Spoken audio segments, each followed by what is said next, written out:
For many years, the Royal York would be one of the world's largest and luxurious railway hotels. Railway companies at the time were the mightiest corporations on the continent, and they could afford to do really spectacular job when they built public buildings.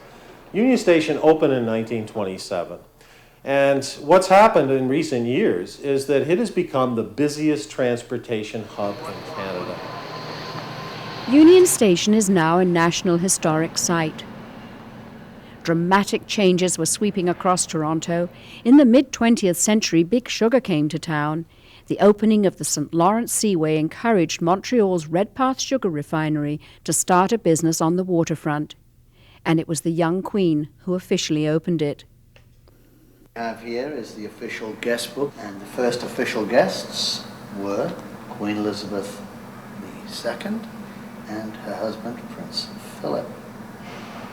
And that's the pen. Redpath at the time was simply part of a new redevelopment of the Toronto waterfront that had been going on for the previous 150 years. As each successive generation of industries along the waterfront were established and grew, and the shipping grew in proportion, the vessels became larger and deeper in draft, which meant that they could not get into the old piers that were sticking out from the natural shoreline. More land was reclaimed as piers were built, extending into deeper water.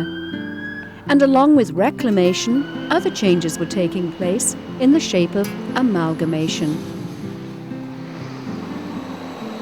With the economy booming, in time almost everything was centralized, a large amalgamated metro government. The decades at the end of the 20th century were also times of great makeover. Cranes dominated the skyline, expressways were driven up the Don Valley and around the central core, commuter trains fanned out from Union Station, and on the waterfront a tower took root, all 553 meters of it. Toronto had its icon. The notion at the time was to build the tallest freestanding structure in the world that would also serve the purpose for telecommunications. The tower has become a symbol of Toronto, but more than that, a symbol of Ontario, and I'm going to tell you a symbol of Canada as well.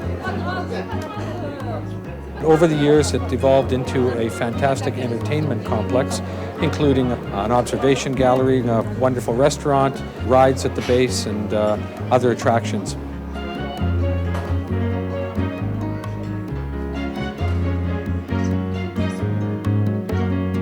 As the century came to an end, Toronto, the megacity, was born.